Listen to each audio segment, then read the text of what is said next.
भोलानाथ नगर के एक घर में लगी आग की चपेट में आ गया परिवार। एसी का कंप्रेसर फटने से मकान की तीसरी मंजिल पर लगी आग। 2 लोगों की मौत पर हुई मौत, 4 लोग गंभीर रूप से घायल। त्योहारों के मद्देनजर दिल्ली पुलिस ने बढ़ाई सुरक्षा। शादरा जिला के डीसीपी ने इलाकों में किया गश्त। पुलिस हर एक चुनौती से निपटने के लिए तैयार।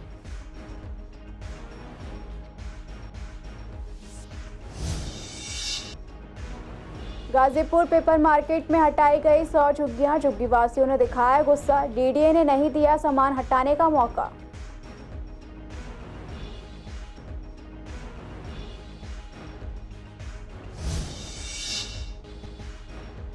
गोंडली चौक की सड़क की हालत जर्जर। पानी की पाइपलाइन में लीकेज की वजह से बह रहा पानी। लोगों की शिकायत के बावजूद नहीं हो रही है सुनवाई।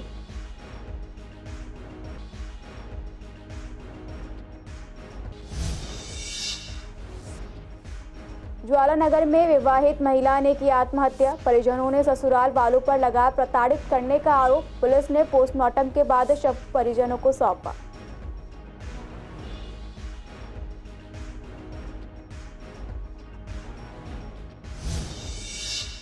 नमस्कार, आप देख रहे हैं सीसीएन लाइव। मैं हूं आपके साथ दुर्गा शर्मा। आप सभी का स्वागत है हमारे खास कार्यक्रम पूर्वी दिल्ली खास में। बुलेटिन की शुरुआत करेंगे पूर्वी दिल्ली की कुछ अहम खबरों के साथ। शादरा के भोलानाथ नगर इलाके में शुक्रवार सुबह एक मकान की तीसरी और चौथी मंजिल पर आग लग गई। आग की चपेट में आने से मां और उसके बेटे की मौत हो गई। वहीं मौके पर पहुंची दमकल विभाग की टीम ने 2 बच्चों को सुरक्षित बाहर निकाल लिया। फायर ब्रिगेड के अधिकारियों के मुताबिक सुबह 5:30 पर आग लगने की सूचना मिली थी। सूचना मिलते ही 6 गाड़ियां मौके पर पहुंची। फायर कर्मियों ने आग पर काबू पा लिया। बताया जा रहा है कि एसी का कंप्रेसर फटने से मकान की तीसरी मंजिल पर आग लगी, जो धीरे धीरे चौथी मंजिल तक पहुंच गई।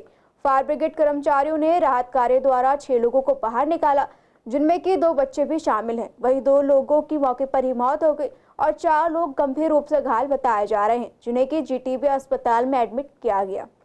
मकान में रहने वाले गुप्ता परिवार के मां और बेटे की मौके पर ही मौत हो गई। शिल्पी गुप्ता और बेटा प्रणव गुप्ता दोनों के घर के अंदर दम घुटने से मौत हुई। घटना के बाद घटनास्थल पर लगातार राजनीतिक दलों के नेता भी बड़ी संख्या में पहुंच रहे हैं। इनमें स्पीकर रामनिवास गोयल और निगम पार्षद भरत गौतम शामिल है, जिन्होंने इस मुद्दे को लेकर अपना शोक जाहिर करते हुए जल्द से जल्द कार्रवाई की मांग की। वहीं बताया जा रहा है कि अवैध पार्किंग और भीड़ भाड़ वाला एरिया होने के कारण फायर ब्रिगेड की गाड़ियों को घटनास्थल पर पहुंचने में देरी हुई, जिस कारण 2 लोगों की मौके पर मौत हो गई। अभी भी कार्रवाई जारी है। सभी लाशों को पोस्टमार्टम के लिए भेज दिया गया है। एसी फटा है और उसके कारण दुर्घटना हुई है। मैं अपनी ओर से अफसोस जाहिर करता हूँ इस घटना पर, लेकिन इस घटना से हमको भी सबक सीखना चाहिए। एसी की रेगुलर सर्विसेज हम लोग नहीं करवा पाते हैं, जिसके कारण एसी फटते हैं। सर, यहाँ पर जब आई थी करीब 1.5 घंटा लगा फायर को आने में, क्योंकि गलियाँ जो सड़क पे काफ़ी सड़कें खड़ी हुई थी और गलियाँ रोड ब्लॉक थे, मतलब गलियाँ छोटी हैं। शादरा में लोगों ने गाड़ियाँ वहीं खड़ी करते हैं और कितना ही लोगों को समझा लें, कह लें, समझ में आता नहीं। एनक्रोचमेंट इतना है, बहुत ज़्यादा। सर, अब यहाँ के विधायक भी हैं, स्पीकर भी हैं। अभी तक सर आपने क्या करा यहाँ पर, क्योंकि आपके खुद इलाका है, आप खुद देखते हैं, आपने खुद बोला कि हमें दिक्कत होती है सड़कें बनाने में। बिल्कुल। जो गाड़ियाँ खड़ी होती हैं लीगल, तो इनके खिलाफ कार्रवाई क्यों नहीं होती है? अब कार्रवाई पुलिस को करनी है। सर, एमसीडी भी आपके अंतर्गत है। तो मेरी बात पूरी सुन लीजिए, फिर बाद में करिएगा। गाड़ियाँ मुख्यतः पुलिस का काम है। एनक्रोचमेंट एसआईटी का हटाने का काम है। एमसीडी जो एनक्रोचमेंट हुआ, गाड़ियाँ एनक्रोचमेंट नहीं है। एमसीडी का काम है एनक्रोचमेंट हटाना। गाड़ियाँ हटाना, जो रास्ता ब्लॉक होता है, वो पुलिस का काम है। मैं बात करूँगा एसएचओ से कि गाड़ियाँ इनको हटाई जाए, रास्ते क्लियर मिले। मेरे को भी परिवार से भी मिलना हुआ और ये बहुत ही दुखद घटना जो हमारे शादरा क्षेत्र में हुई है। इस घटना से पूर्व भी मैंने शासन प्रशासन को ये पत्राचार किया था और आज वही हुआ। मैंने पहले लिखित में बताया था कि मेरे क्षेत्र में लगातार अतिक्रमण और अवैध पार्किंगों का जाल फैलता जा रहा है और उसमें स्पष्ट लिखा भी हुआ था कि कल को अगर कोई ऐसी अप्रिय घटना घटती है तो हमारे पास में एम्बुलेंस या फिर फायर ब्रिगेड आने तक की जगह नहीं है। और आज वही घटना घटी है और ये घटना बड़ी इसीलिए हो गई क्योंकि समय पे यहाँ पे सुविधा नहीं पहुँच पाई। कंप्लेंट कर चुके हैं फ़ोन करके, आज तक उस पर कोई एक्शन नहीं हुआ। 3 बार मेरी गाड़ी का डैमेज भी हुआ है, मेरी गाड़ी अंदर खड़ी हुई है, वो दोनों साइड से डैमेज है। मैंने इसके रिगार्डिंग कई बार कंप्लेंट की है, बट हमेशा ये होता है कि इसके अगेंस्ट एक्शन लिया जाएगा, कभी नहीं लिया जाता। सुबह 5 बजे से 6:20 तक हम लोग जो ये आपकी फायर ब्रिगेड है इसको लेके पूरे एरिया में घूमते रहे। कभी इस गली में ले जा रहे हैं, कभी झारखंडी की तरफ ले जा रहे हैं, कभी इस साइड ले जा रहे हैं, बट हम एक्सेस ही नहीं कर पा रहे इस रोड को। मैं बच्चों को बचाने के लिए किसी तरीके से बेटी को उसने खुद रेस्क्यू किया है। बेटे को जब तक वो लोग आए तब वहाँ से बराबर वाली बिल्डिंग से रेस्क्यू किया। सिर्फ गाड़ियाँ हटी होती तो आज ये दर्दनाक हादसा नहीं होता, इतना नुकसान नहीं होता। गाड़ियाँ हटी, बच्चों की जान बच सकती थी। जो गुजरे हैं उनकी बच सकती थी, और जो इंजर्ड हैं, जो अभी हॉस्पिटल में हैं, उनको भी बड़ी दिक्कत हुई है। मेरे बच्चों को भी दिक्कत हुई है सांस लेने में, उनको भी नेबुलाइजर वगैरह करवाया गया है, ऑक्सीजन दिलवाई गई। त्योहारों के मद्देनजर बाजारों में होने वाली भारी भीड़ को देखते हुए सुरक्षा को मजबूत करने के लिए दिल्ली पुलिस ने कमर कस ली है। बाजार और रेलवे स्टेशन पर सुरक्षा का पहरा बढ़ा दिया गया है। शादरा जिला के डीसीपी प्रशांत गौतम ने वीरवार को बाइक से इलाकों का गश्त किया, लोगों को पुलिस की मौजूदगी का एहसास दिलवाया। साथ ही कहा कि पुलिस आम जनता के साथ मिलकर अपराध पर अंकुश लगा रही है। वहीं पुलिस हर एक चुनौती से निपटने के लिए तैयार है और इलाकों में गश्त भी कर रही है। अगर आप संदिग्ध कुछ भी देखते हैं तो थाने में सूचित करें। तो आज हमने सोचा कि क्यों ना एक ग्रुप पेट्रोलिंग करी जाए और पूरे डिस्ट्रिक्ट में करी जाए। इसके फ़ायदे बेसिकली यही है कि इससे जो पब्लिक है उसके अंदर एक फीलिंग ऑफ कॉन्फिडेंस आती है पुलिस प्रेजेंस को देख के एरिया के अंदर, और जो असामाजिक तत्व हैं उन लोगों को भी एक डर बैठता है कि भाई काफ़ी पुलिस एरिया के अंदर है। पब्लिक के लिए तो यही संदेश है कि अपना मतलब हम एज अ पुलिस हम लोग ये चाहते हैं कि शांति व्यवस्था बनी रहे, और शांति व्यवस्था बनी रहे इसके लिए ये कि कोई भी छोटा मोटा झगड़ा लड़ाई कहीं पर भी अगर होती है तो हमारे जहन में आए, ताकि वो आउट ऑफ प्रोपोर्शन ब्लो ना हो जाए, पहली चीज़। दूसरी चीज़ ये है कि अगर आपको ये दिखता है कि कोई आपके यहाँ पर इस तरीके से असामाजिक तत्व ढूंढने शुरू हो गए, अनसोशल एलिमेंट्स आने शुरू हो गए हैं और वो वहाँ पर परेशानियाँ कर रहे हैं, तो वो पुलिस के संज्ञान में लाए। पूर्वी दिल्ली के गाजीपुर पेपर मार्केट में दिल्ली डेवलपमेंट अथॉरिटी यानी कि डीडीए ने आज 100 से भी ज्यादा झुग्गी झोपड़ियों पर बुलडोजर चला दिया। ये कार्रवाई उस वक्त हुई जब वहां के निवासियों ने डीडीए के इस कदम का विरोध किया, लेकिन पुलिस बल की मौजूदगी में डीडीए की टीम ने अपने कार्य को पूरा किया। गाजीपुर थाने के पास स्थित एक खाली प्लॉट में कई सालों से 100 से ज्यादा परिवार झुग्गियों में रह रहा था।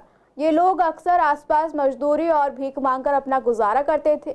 डीडीए ने पहले भी इन लोगों को हटने का निर्देश दिया, लेकिन कई बार समझाने के बावजूद लोग नहीं माने। इस पर डीडीए ने अंतिम निर्णय लेते हुए 3 जेसीबी मशीनों के साथ दिल्ली नगर निगम की टीम को कार्रवाई करने के लिए भेजा।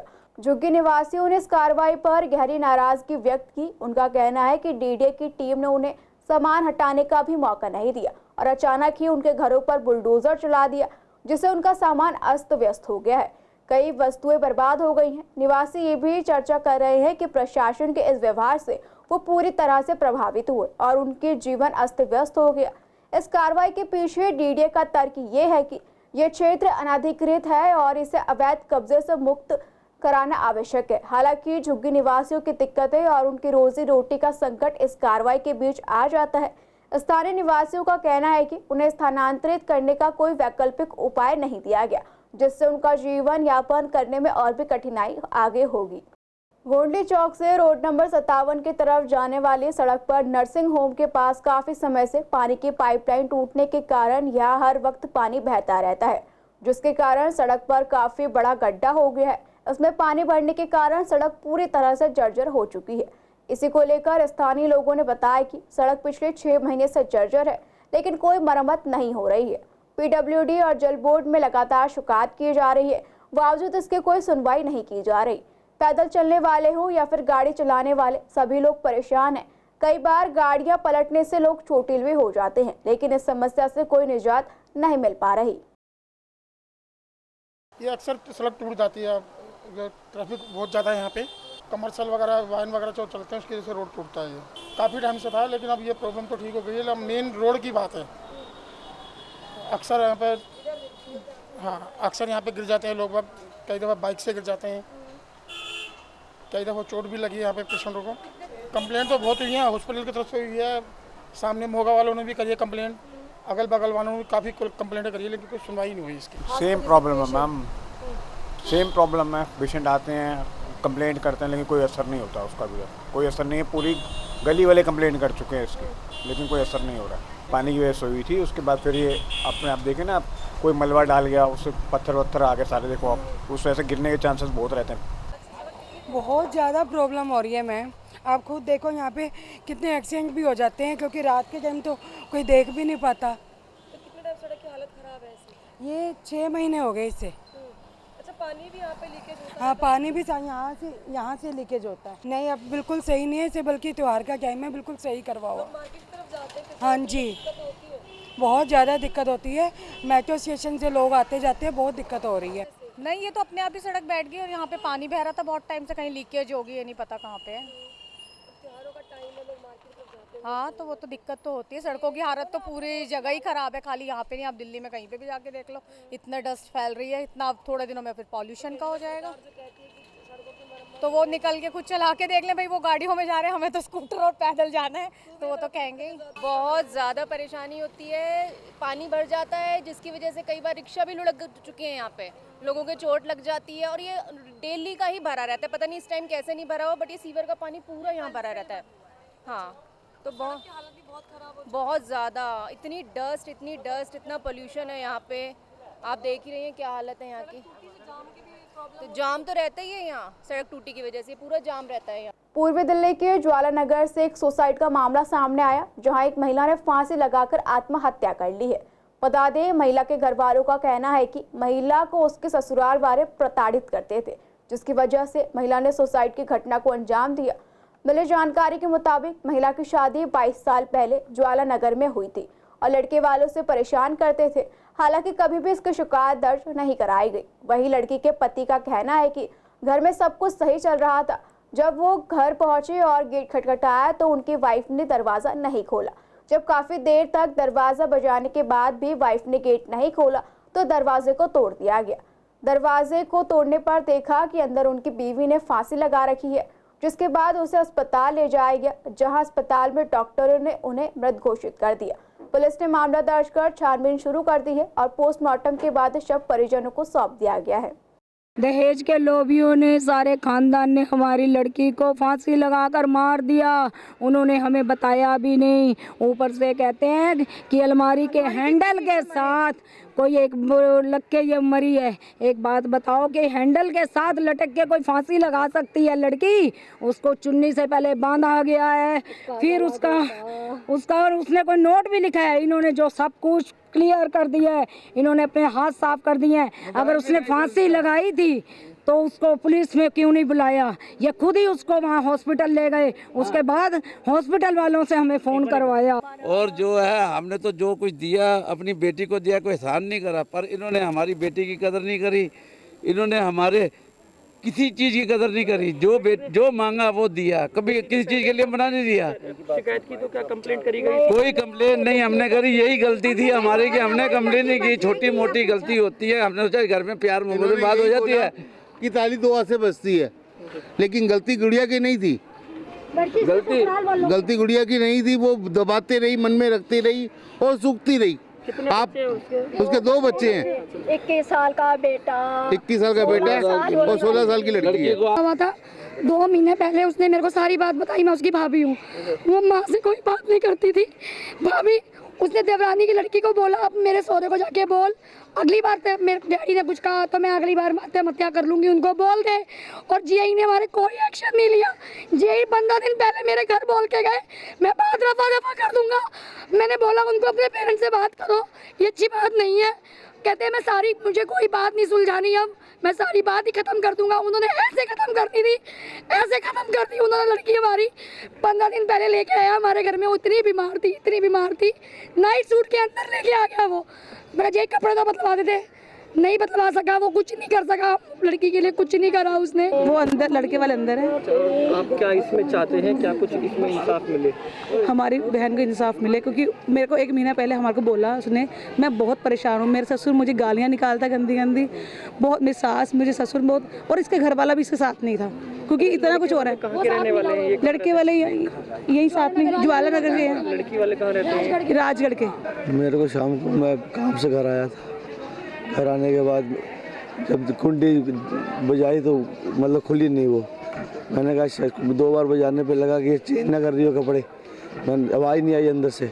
फिर मैंने ज़ोर से आवाज़ दी इसको, फिर आवाज़ नहीं आई। मुझे कुछ डर सा हो गया, मैंने खिड़की पे हाथ मारा, वो खिड़की खुली है दूसरे वाली, तब उसमें मैंने देखा, तो फिर दरवाजे के मार के मतलब ज़ोर ज़ोर से दरवाजे की कुंडी को हमने मतलब तोड़ने की कोशिश करी। कुंडी नीचे हुई तो इसको देखा मैंने, ऐसे पड़ी हुई है, फिर इसको लेके गया मैं हेड को। अच्छा, परिवार वालों का इल्ज़ाम है कि इसमें पहले पीड़ित प्रताड़ित किया जाता था, मारा जाता था, जिस वजह से ये यहाँ तक नौबत पहुँची। लड़की वालों का इल्ज़ाम है। नहीं वो ठीक है, देखो लड़की वाले हैं, ये बेटी इनकी है ना, मेरी भी कुछ थी, सब कुछ थी मेरी, ठीक है। इनसे मैं ऐसे झोली लेकर गया था, इनसे ऐसे लेकर गया था मैं। आगामी त्योहारों को देखते हुए सीसीएन संवाददाता ने कृष्णानगर मार्केट का जायजा लिया, जहां मार्केट में काफी संख्या में लोग पहुंच रहे हैं और बाजारों में खूब रौनक देखने को मिल रही है। इसी को लेकर हमने जनता से बात की। उन्होंने दिल्ली पुलिस से अपील करते हुए कहा कि मार्केट में सुरक्षा व्यवस्था बढ़ाई जाए ताकि ट्रैफिक सुचारू रूप से चलता रहे, जिससे मार्केट में रौनक के साथ साथ लोगों को ट्रैफिक से भी निजात मिल सके। और देखिए फेस्टिवल सीजन है, बाज़ारों में भीड़ तो होगी, लेकिन भीड़ ज़रूरत से ज़्यादा है। पब्लिक परेशान, मतलब कई बार भीड़ के चक्कर में परेशान हो जाती है। थोड़ा प्रशासन को व्यवस्था बनानी चाहिए, जैसे कि आने जाने वाले आदमियों को दिक्कत परेशानी ना हो। मेन रूट ट्रैफिक की है, लोग गाड़ियाँ लेके भी अंदर घुस जाते हैं। पुलिस को, ट्रैफिक पुलिस को भी थोड़ी व्यवस्था बनानी चाहिए। और बाज़ारों में भीड़ तो नेचुरली रहेगी। ये वही त्योहारों की तो ये रौनक अच्छी है, ठीक है। लोग बाग थोड़ा जरा पैसे से परेशान है, मतलब काम धंधे हल्के हैं, लेकिन रौनक अच्छी है। हर आदमी की इच्छा 21 की है कि हर काम 21 से होए।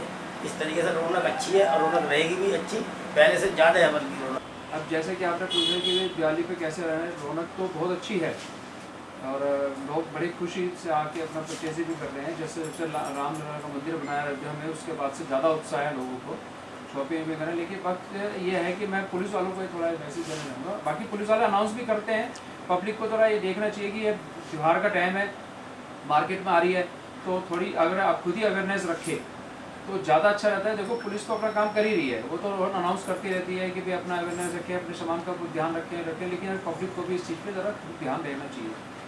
कृष्णानगर में बहुत अच्छी रौनक मिलती है, बहुत ज़्यादा लोगों में उत्साह है दिवाली को बनाने का, तो इसलिए शॉपिंग वगैरह बहुत ज़्यादा इतनी धूम मिलती है कि कोरोना टाइम में क्या कहते हैं, लोगों को ऐसा कुछ करना नहीं पाया, तो इस बारी ज़्यादा क्राउड है और बहुत ज़्यादा भीड़ है। तो हुनरबाज की सीरीज में हमने आपको मिलवाया था पूर्वी दिल्ली के भोलानाथ नगर में रहने वाले हुनरबाज आलोक जैन से, जो कि अभी तक लगभग 3500 से भी ज्यादा स्केच बना चुके हैं। उनके हुनर के बारे में और ज्यादा जानकारी के लिए सीसीएन संवाददाता ने उनसे बात की। आलोक जैन ने बताया कि टाटा साहब के निधन की खबर से मुझे बहुत दुख हुआ, जिनका नाम मशहूर उद्योगपति में शामिल रहा है। उनकी याद में मैंने चित्र बनाया और साथ ही बॉलीवुड के कलाकारों के चित्र भी बनाए। उन्होंने और कुछ क्या कहा, देखिए हमारी इस खास रिपोर्ट में। हुनरबाज की तलाश में आज हम फिर पहुंच चुके हैं आलोक जैन जी के पास और आज हम आपको दिखाएंगे आलोक जैन जी का 2.0। फिलहाल हम मौजूद हैं आलोक जैन जी के घर में और बात करेंगे कि उन्होंने इस कार्यकाल में क्या क्या चित्रण नए तरीके से कराए हैं और इस कार्यकाल में काफ़ी घटनाएं भारत देश में हुई हैं और हमने एक उद्योगपति को खोया है। टाटा जी का खास तौर पे आज हम जिक्र करने वाले हैं, जानेंगे उनके बारे में। सबसे पहले तो सीसीएन न्यूज़ पूरी टीम को मेरी तरफ से आभार प्रकट करता हूं कि जिन्होंने मुझे इस योग्य समझा कि दोबारा मेरा इंटरव्यू लेने आए और मुझे इतना सम्मान दिया। और इन्होंने क्या, जैसे कि रतन जी टाटा जी की वाकई में वो हमारे देश की एक तरीके से नाक नाक थे और नाक हैं, नाक रहेंगे। वो ना कभी हमारे बीच में से गए हैं और ना जाएंगे। वो इतनी बड़ी हस्ती है कि हम लोग तो इस काबिल ही नहीं है कि उनका नाम भी ले सकें, बहुत ही। तो मैंने उनकी याद में एक बड़ा सा प्यारा सा स्केच भी बनाया है और टाटा जी की, और उन्होंने हमारे देश का इतना विकास करा है कि जो शायद मैं जिसका वर्णन भी नहीं कर सकता हूँ। तो यही बात है कि टाटा जी का तो अपने आप में ही एक अलग ही रुतबा है और रुतबा रहेगा। इंद्रजीत सिंह ये मेरे क्लास फेलो रहे हैं और ये बॉलीवुड के बड़े स्टार हैं। इन्होंने कई पिक्चरों में काम करा, तो ये मेरी बड़ी रिस्पेक्ट करते हैं। जब इनका जन्मदिन आया तो मैंने इन्हें स्केच गिफ्ट करा, तो इन्होंने मेरे को बड़ा अप्रिशिएट करा और उस स्केच को अपने स्टेटस पे लगाया, जिससे मुझे बड़ा बहुत ही अच्छा लगा। हालांकि मैंने कई बड़ी बड़ी हस्तियों के जैसे स्केच तो बनाए हैं, उन्हें गिफ्ट भी करे, जिसमें डीसीपी साहब, एसीपी साहब हैं, अच्छा लगता है। लेकिन जो मुझे अच्छा लगा वो मेरे दोस्त ने जब मेरे को इतना अप्रिशिएट दिया तो बहुत अच्छा लगा मुझे। हालांकि सब लोग मेरी रिस्पेक्ट करते हैं, लेकिन इंद्रजीत से मैं बड़ा प्रभावित हूँ। वो मेरा क्लास फेलो है, हम खालसा कॉलेज में साथ ही पढ़े हैं और वो बॉलीवुड के बड़े स्टार हैं। जी जी जी, बहुत जी जी। अब मैं चाहूँगा अगर हो सके तो सर, क्या इंद्रजीत जी से बात हो सकती है तो कृपया करके फ़ोन मिलाएं। मैं कोशिश करता हूँ, हालांकि वो शूटिंग पे रहते हैं, लेकिन फिर भी मैं कोशिश करके एक बार फ़ोन ट्राई करता हूँ, अगर उनसे आपकी बात हो जाए तो। सर नमस्कार। नमस्कार मेरे भाई। सर काफ़ी स्केचिंग में माहिर हैं, क्या कहना चाहेंगे इनके लिए? ये एक गॉड गिफ्ट है इनको, और खाली स्केचिंग में ही नहीं, ये दिल के भी बहुत अच्छे हैं। और अगर आप इनके स्केचेस देखें तो इनके स्केचेस में भगवान की बड़ी महिमा रहती है। मतलब ये बाकी स्केचेस तो करती हैं, पर ये ना भगवान से बहुत सॉफ्ट इनका। तो सर कैसा लगा था आपके बर्थडे को, आपको गिफ्ट मिला था ऐसा स्केच? बहुत अच्छा लगा था। ये मेरा भाई है, हम लोग ने कॉलेज इकट्ठे किए हैं अपना ग्रेजुएशन ना खालसा कॉलेज से। सर अब मैं जानना चाहूँगा कि आप किस तरह के स्केचेस बनाते हैं, और काफ़ी बॉलीवुड स्टार्स के लेकर आप स्केचिंग करते हैं, लेकिन फेवरेट सेलिब्रिटी कौन है? स्केचेस मैं बताना चाहूँगा, मैं अपनी पेंटिंग को बोलती पेंटिंग का नाम दिया है मैंने, क्योंकि क्यों है, जैसे कि मैं स्केच खाली स्टिल का नहीं बनाता, मूवमेंट्स जो पेंटिंग होती है उसे स्टिल करके कोई मूवमेंट्स जैसे गाना गा रहे हैं तो मैं उसको ही पहले स्टिल करके उसका स्केच बनाता हूँ। और मैं फेवरेट स्टार, वैसे तो सारे ही स्टार मेरे फेवरेट हैं, अमित सर हैं और शाहरुख, सलमान, आमिर, लेकिन सबका एक होता है तो सलमान खान मेरा फेवरेट स्टार। ये थे हमारे साथ आलोक जैन जी, लेकिन अब इन्होंने साफ कह दिया कि जो सलमान खान हैं, सल्लू भाई कहला के नाम से जाने जाते हैं, उनके बहुत बड़े फ़ैन हैं और हर तीसरी पेंटिंग उनके ऊपर बनाई जाती है। और टाटा जी की याद में इन्होंने उनको श्रद्धांजलि भी दी। और इंद्रपाल सिंह जी जो फेवरेट लोगों के सोशल मीडिया पे बने हुए हैं, उनका भी बर्थडे गिफ्ट सेलिब्रेट किया और स्केच बनाया। और जब उनसे फ़ोन पे बात की तो उन्होंने भी इनकी काफ़ी तारीफ़ की। उन्होंने कहा ये छुपा रुस्तम है, हमें पता नहीं था कि कॉलेज लाइफ में हम एक साथ पढ़ें कि ये ऐसा भी काम करता है। वीडियो जर्नलिस्ट अतुल भारद्वाज के साथ विवेक पठान, एसीसी दिल्ली। पीएम नरेंद्र मोदी के सक्रिय सदस्यता के बाद अब सभी बीजेपी के उन नेताओं को सक्रिय सदस्यता दी जा रही है जो बीजेपी में जिम्मेदारी और सक्रिय रूप से भूमिका निभा रहे हैं। इसी क्रम में शादरा निवासी बीजेपी के राष्ट्रीय महामंत्री दुष्यंत गौतम को भी सक्रिय सदस्यता दिलाई गई। इस कार्यक्रम में जिले के प्रभारी अनिल गुप्ता और जिला अध्यक्ष संजय गोयल के साथ महामंत्री दीपक गाबा भी मौजूद रहे। इसी को लेकर हमारे संवाददाता से बात करते हुए उन्होंने बताया कि सक्रिय सदस्यता का मतलब ये है कि जो जमीनी तौर पर कंधे से कंधा मिलाकर बीजेपी का रोजाना काम करते हैं। आज मैं बहुत खुश हूँ कि भारतीय जनता पार्टी के हमारे डिस्ट्रिक्ट के मंडल के प्रमुख कार्यकर्ता आदरणीय संजय गोयल जी जिला अध्यक्ष जी, अनिल जी प्रभारी हैं, मुझे आज इन्होंने सक्रिय सदस्य का फार्म भरवाकर मुझे सक्रिय सदस्य बनाया है और मैं खुद प्रमाणिक तौर पर आज भारतीय जनता पार्टी का सदस्य हो गया। ये प्रथा खाली भारतीय जनता पार्टी में ही है, एक लोकतांत्रिक पार्टी है जो अपने सिद्धांतों पर जानी जाती है। पूरे देश में अब की बार रिकॉर्ड तोड़ सदस्य भारतीय जनता पार्टी के बने हैं। आज तक 9 करोड़ सदस्य बन चुके हैं, जबकि 9 करोड़ सदस्यों में 7 राज्य भागीदारी नहीं कर रहे। हरियाणा में चुनाव के कारण, जम्मू कश्मीर में चुनाव के कारण, झारखंड, और महाराष्ट्र, ये चुनाव के कारण है। लेकिन वेस्ट बंगाल के अंदर, पंजाब के अंदर लोकल चुनाव है और उसके साथ साथ मणिपुर में अनुकूलता ना होने का कारण, वहाँ पर वातावरण ठीक नहीं होने के कारण 7 राज्यों में ना होने के बावजूद भी 9 करोड़ का सदस्य बनना, ये अपने आप में रिकॉर्ड है। और मुझे लगता है जब तक हमारी अब ये सक्रिय सदस्यता अभियान चल रहा है, जब तक भी ये सदस्यता अभियान चलेगा और हम 11 करोड़ का पिछला रिकॉर्ड तोड़ पाएंगे। और आज भारतीय जनता पार्टी के साथ में सबका साथ सबका विकास लेकर जो हमने लोगों को घरों के अंदर नल पहुँचाए हैं, शौचालय दिए हैं, मकान दिए हैं, सुरक्षा दी है, स्वास्थ्य दिया है, वो सबसे लोग बाग आज भारतीय जनता पार्टी के साथ जुड़ना चाहते हैं। उसी का ही परिणाम है कि इतनी बड़ी संख्या में सदस्य बन रहे हैं। शादरा जिला की नारकोटिक्स टीम ने 2 तस्करों को गिरफ्तार किया है। पुलिस ने आरोपियों के पास से 336 क्वार्टर अवैध शराब और 30,240 नकद बरामद किया है। आरोपियों की पहचान हसन खान और मुनाफ खान के रूप में की गई है। दोनों सगे भाई हैं। मिली जानकारी के मुताबिक ये शराब हरियाणा में बिकने के लिए जा रही थी। तस्करों के बारे में स्थानीय खुफिया जानकारी जुटाने के लिए टीम को सिविल कपड़ों में तैनात किया गया। पुलिस को गुप्त सूचना मिली कि 2 लड़के झुग्गी चंद्रपुरी धर्मपुरा गांधीनगर के पास अवैध शराब बेच रहे हैं। सूचना पर तुरंत कार्रवाई करते हुए दोनों लड़कों को गिरफ्तार कर लिया गया। शादरा जिला की टीम ने चोरी के 8 मामले सुलझाते हुए 2 लोगों को गिरफ्तार किया। आरोपी की पहचान आजाद और तरुण कुमार दुबे के रूप में हुई है। आरोपी के पास से चोरी की 3 बैटरियां, एक यूपीएस और एक लोहे की छेनी बरामद हुई। मिली जानकारी के मुताबिक मानसरोवर पार्क थाने की पुलिस टीम इलाके में रात के समय गश्त कर रही थी। इस दौरान हेड कांस्टेबल अनुज नंबर और हेड कांस्टेबल जगतेंद्र ने सेफ सिटी प्रोजेक्ट के तहत लगाए गए एक पोल पर लगे कैमरे कंटेनर से 3 बैटरियां और एक यूपीएस चोरी करते हुए आजाद नाम के एक आरोपी को रंगे हाथों पकड़ा। कंटेनर का ढक्कन टूटा हुआ पाया गया और उनके कब्जे से चोरी करने में इस्तेमाल की गई लोहे की छेनी भी बरामद कर ली गई। पुलिस ने एक आरोपी को गिरफ्तार कर लिया है, जबकि एक आरोपी भागने में सफल रहा। टीम ने आजाद की गिरफ्तारी के बाद दूसरे आरोपी की तलाश तेज कर दी है। बाद में उसे गगन सिनेमा के पास गिरफ्तार कर लिया गया। पूछताछ के दौरान आजाद और तरुण कुमार दुबे ने कबूल किया कि वो स्मैक के आदी हैं और अपनी जरूरत को पूरा करने के लिए वो रात में छोटे मोटे सामान चुराते थे। उन्होंने थाना मानसरोवर पार्क के इलाके में अलग अलग जगहों से कार की 7 और बैटरियां भी चुराने का खुलासा किया। फिलहाल पूर्वी दिल्ली खास में इतना ही। खबरों के लिए बने रहिए CCN लाइव के साथ।